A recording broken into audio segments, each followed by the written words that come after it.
If you're saying Puerto Rico deserves its independence, let's define what that actually means in 2026. The fight for free Puerto Rico didn't start yesterday.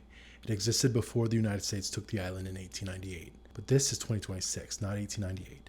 And in today's political world, what does independence actually mean? Independent from whom? The thinkers who imagined independence a century ago are gone. What Puerto Rico has become is beyond what they could have even imagined. In the modern world, small nations' sovereignty is not protected. Just ask Ukraine, ask Taiwan. In the modern world, governments pick and choose. Who matters, who doesn't. Who is protected and who isn't. There's only one real divide. People protected by the US Constitution, and then there's everyone else.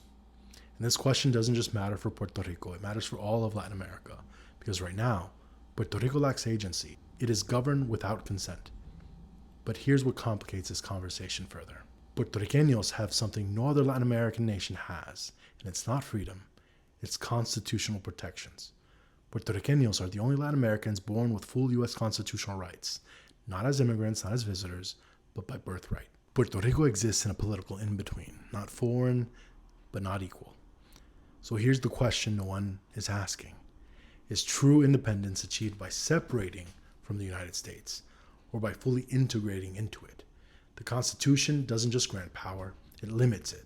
It restrains executive overreach. 600 years of colonization began in the Caribbean. Maybe history doesn't keep moving forward as is. Maybe we close the loop and end what began here. By fully bringing Puerto Rico into the fold, over 3 million US citizens gained voting power, congressional power, cultural influence we can leverage beyond telling stories of our struggles. This wouldn't be symbolic.